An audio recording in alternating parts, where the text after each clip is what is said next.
kami ditugaskan untuk mewawancarai kepala sekolah. Oh iya, dan kebetulan juga itu adalah sebagai pemimpin saya di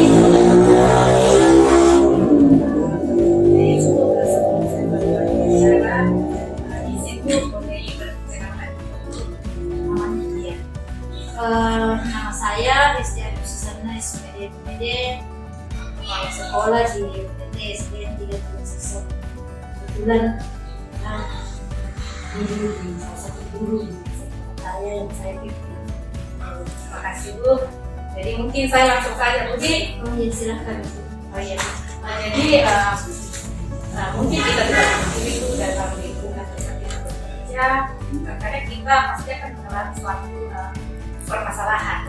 Di mana nanti pada saat permasalahan itu akan menimbulkan suatu dilema pada diri kita. Nah, yang bisa tanyakan itu bagaimana Ibu selama ini dalam mengidentifikasi kasus-kasus yang merupakan kita atau merugikan orang.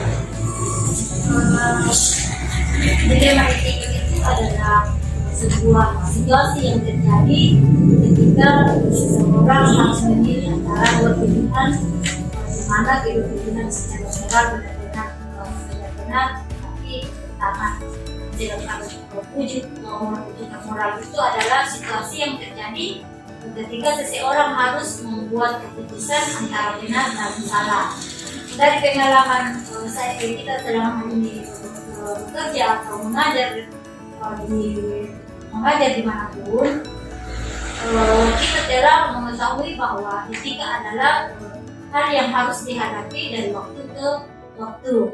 Ketika menghadapi situasi dilema etika yang akan ada nilai-nilai kebijakan mendasar yang bertentangan yang akan muncul sehingga akan muncul paradigma dilema, sehingga cara yang dapat kita lakukan untuk mengidentifikasi kasus-kasus yang merupakan dilema etika itu atau itu adalah seperti mengemukakan semua masalah yang terjadi, seperti memberikan beberapa pertanyaan. Pertama itu apa yang sedang terjadi, apakah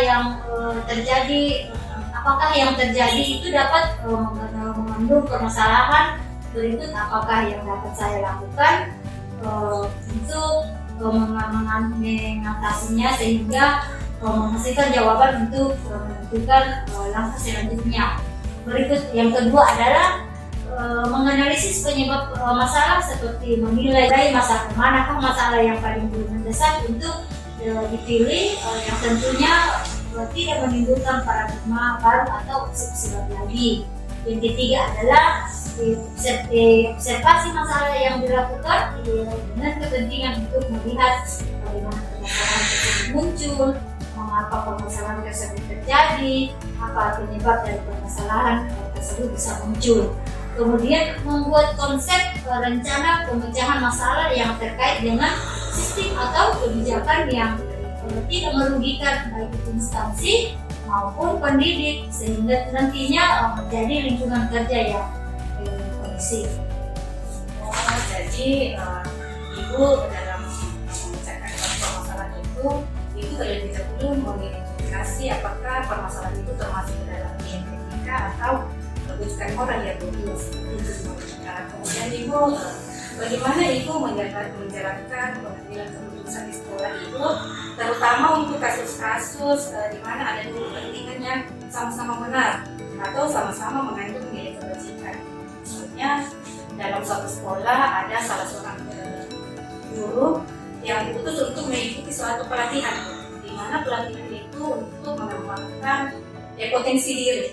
Kemudian di sisi lain, guru tersebut memiliki tugas pokok sebagai guru untuk mengajar, Bu. Nah, di sini kan kita lihat sama-sama penting, Bu. Nah, kemudian bagaimana Ibu dalam mengambil keputusan pada saat terjadi kasus seperti itu? Untuk mengambil keputusan itu, saya berdiri di antara kedua kepentingan tanpa harus menghubungkan berbagai aspek yang berhubungan dengan kepentingan tertentu. Namun, saya selalu mengedepankan aspek-aspek yang berhubungan dengan kebersamaan yang kreatif. Selain itu, saya memilih kepentingan yang sifatnya mendesak dengan berbagai pertimbangan etika baik kepedulian, maupun ketika keadilan dengan mengarah pada implementasi keputusan secara rinci dengan memilih kebijakan yang mendasar tanpa mempertentangkan dengan kebenaran, kebenaran, keadilan, kebebasan, persatuan, toleransi, tanggung jawab, dan bahkan penghargaan atas hidup. Jadi ada beberapa langkah yang akan ditempuh di mana nanti tidak ada yang dibutuhkan dan tidak ada yang dirugikan. Iya, jadi sama-sama berjalan tuh. Iya. Terus Bu, dari langkah-langkah yang Ibu tempuh atau prosedur, seperti apa yang biasa Ibu lakukan selama ini dalam pengambilan keputusan? Dalam mengambil sebuah keputusan ada beberapa langkah yang saya lakukan. Seperti yang pertama adalah mengenalkan kepada rekan-rekan sejawat bahwa ada nilai-nilai yang saling bertentangan dengan situasi. Kemudian yang kedua adalah menentukan siapa yang terlibat dalam situasi tersebut. Kemudian yang ketiga adalah mengumpulkan fakta yang berhadapan dengan situasi. Berikut yang keempat adalah saya melakukan pengujian yang salah dan benar. Kemudian langkah yang kelima adalah menguji paradigma benar lawan benar. Kemudian yang keenam adalah melakukan prinsip resolusi, di mana kita harus berpikir yang berbasis hasil akhir, atau berpikir berbasis peraturan, atau berpikir berbasis peduli. Kemudian yang selanjutnya adalah saya investigasi atau melakukan investigasi opsi kelima. Berikut setelah saya melakukan investigasi, saya membuat sebuah keputusan. Namun tidak sampai di situ, karena kembali saya melihat keputusan yang saya buat dan saya harus merefleksi kembali apakah keputusan itu benar-benar sesuai dengan apa yang kita butuhkan atau kita harus kembali. Sehingga saya harus merefleksi setelah membuat keputusan, melihat kembali saya harus merefleksi. Jadi yang Ibu gunakan yang seperti itu ada 9 langkah Bu. Langkah yang harus dalam suatu permasalahan. Saya rasa itu merupakan satu kemudian apa saja yang selama ini Ibu anggap efektif dalam pengambilan keputusan pada kasus-kasus ini. Saya selalu melakukan prinsip resolusi, di mana dalam mengambil keputusan untuk menyelesaikan kasus-kasus sebelum etika. Karena dalam mengambil keputusan dengan melakukan prinsip resolusi menggunakan prinsip berpikir, apakah itu berpikir berbasis pada hasil akhir atau berpikir berbasis peraturan atau berpikir berbasis rasa peduli. Dengan adanya cara prinsip tersebut, kita tinggal mensandingkan atau saya tinggal mensandingkan kasus-kasus yang terjadi untuk mengambil keputusan. Oh iya. Jadi kalau tadinya dari langkah-langkah yang ditempuh tadi, yang 9 poin itu diidentifikasi dulu masalahnya, kemudian dalam pemecahan masalahnya tentu menggunakan 9 langkah tadi yang sudah sesuai dengan prosedur. Kemudian dalam penggunaan yang Ibu anggap efektif dalam pengambilan keputusan, di sini Ibu menggunakan 3 prinsip ya Bu. Nah, di mana tadi berpikir berbasis pada hasil akhir, kemudian berbasis peraturan, kemudian berbasis rasa sangat luar biasa Bu. Selanjutnya Bu, apa saja yang selama ini merupakan tantangan Ibu dalam pengambilan suatu keputusan pada kasus-kasus ini? Terkadang dalam mengambil sebuah keputusan kita harus fokus pada kenyataan bahwa ada situasi yang betul-betul mempertentangkan antara dua nilai-nilai inti kebijakan yang sama-sama penting. Dalam menyelesaikan kasus-kasus yang terjadi di sekolah, ada yang diselesaikan langsung, ada juga yang diselesaikan sesuai dengan prosedur atau jadwal yang sudah ditentukan. menyelesaikan kasus-kasus yang dapat mempengaruhi semua kegiatan, baik itu proses pembelajaran, kondisi lingkungan, dan keaktifan pendidik, maka diselesaikan secara langsung. Sementara kasus-kasus yang masih bisa ditangani secara berkala, maka itu diselesaikan pada jadwal tertentu. Karena di sekolah kita, sebagaimana yang kita ketahui bahwa ada jadwal atau program di mana kita semua permasalahan itu atau kasus-kasus yang kita dapatkan dicarikan solusi atau diselesaikan melalui rapat akhir pekan. Nah, dengan adanya rapat akhir pekan, semua pendidik mengutarakan masalah-masalah atau kasus-kasus yang dihadapi kerap kali terjadi di lingkungan sekolah, baik itu pada kasus pembelajaran, jam istirahat, maupun kasus-kasus yang dihadapi pada pendidik di sekolah. Oh, jadi seperti itu ya Bu. Jadi dalam penyelesaian itu tergantung dari apakah permasalahannya itu berat atau ringan Bu. Yang harus membutuhkan waktu sedini mungkin untuk pecahannya, harus diselesaikan pada saat. Nah, kemudian lanjut Bu. Kira-kira adakah seseorang atau faktor-faktor apa yang selama ini mempermudah atau membantu itu dalam mengambil keputusan dalam kasus ini? Untuk mengambil sebuah keputusan dalam kasus-kasus dilema etika, terkadang saya itu berdiskusi dengan rekan-rekan yang saya anggap bahwa rekan tersebut atau guru tersebut guru senior, mana dia mampu memberikan saya masukan-masukan yang positif, memberikan pendapat-pendapatnya yang positif. Selain itu, selain saya berdiskusi dengan rekan guru, saya juga berdiskusi dengan komite sekolah dan bahkan pada pengawas sekolah. Sangat luar biasa Ibu, dalam penyelesaian suatu masalah Ibu berkolaborasi ya antara rekan guru, kemudian rekan komite dan pengawas. Luar biasa Bu. Mungkin ini pertanyaan yang terakhir Bu. Dari semua hal yang telah disampaikan, pembelajaran apa yang dapat dipetik dari pengalaman dalam pengambilan keputusan ini?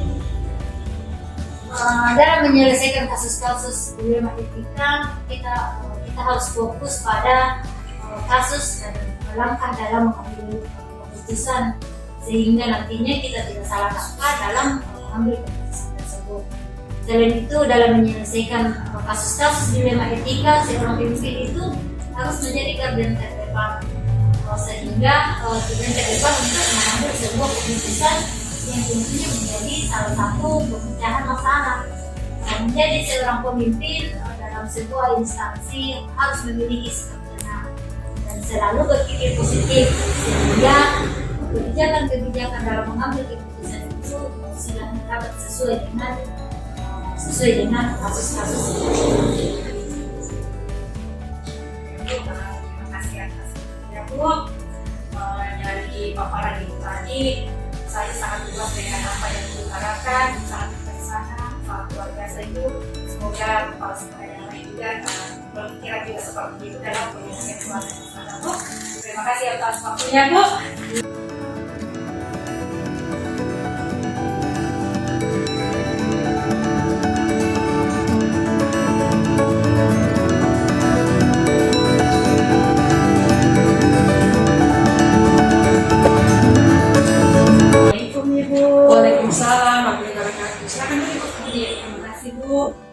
Ada yang bisa saya bantu Ibu?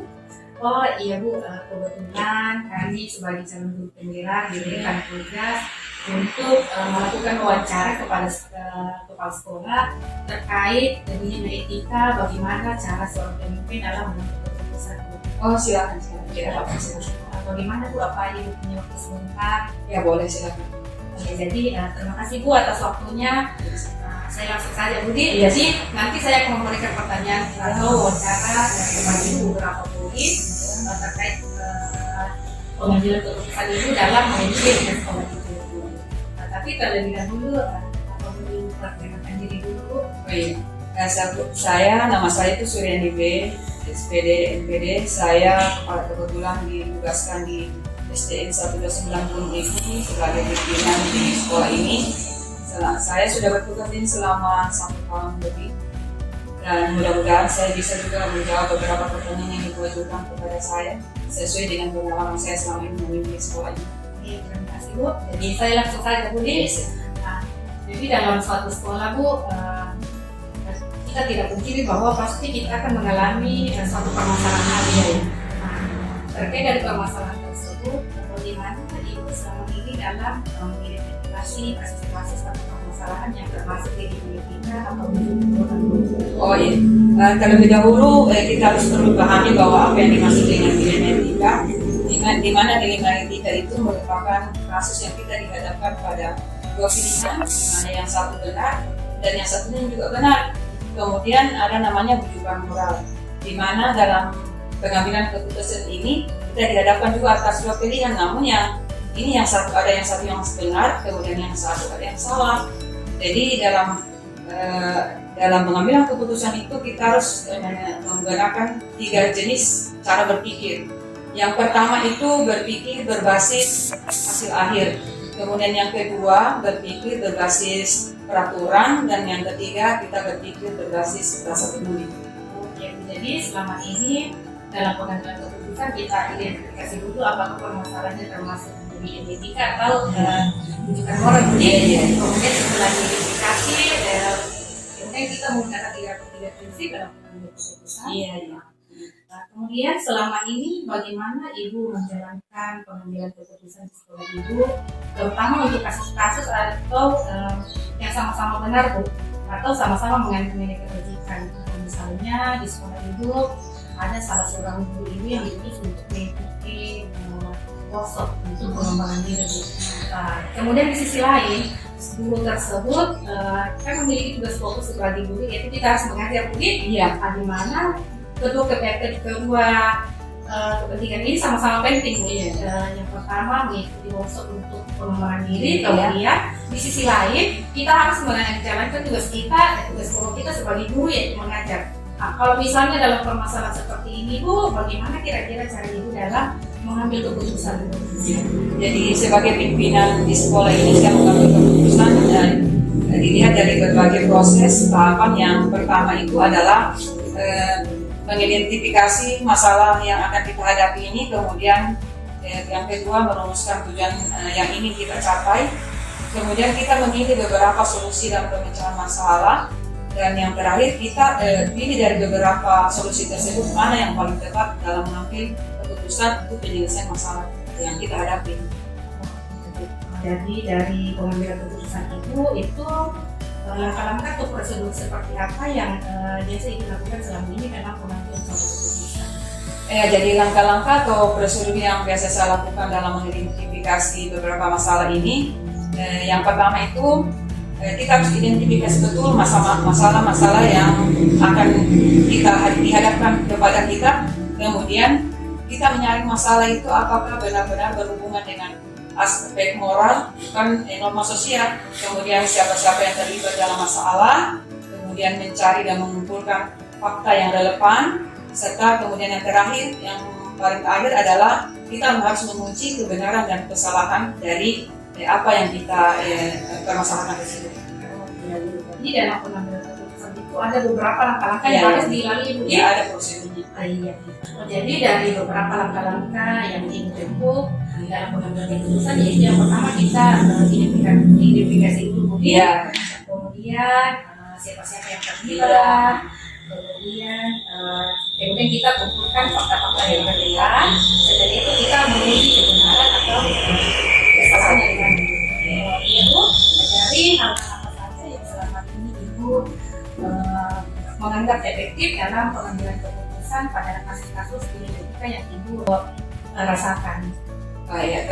Dalam hal ini untuk mengambil keputusan kita harus berdasarkan prinsip, di mana yang pertama mampu menyadari dan menggunakan prinsip moral dalam pengambilan keputusan. Kemudian yang kedua mampu menerapkan strategi yang akan kita ambil untuk menghindari adanya isu politik kepemimpinan sekolah dan adanya konflik kepemimpinan. Selanjutnya Bu,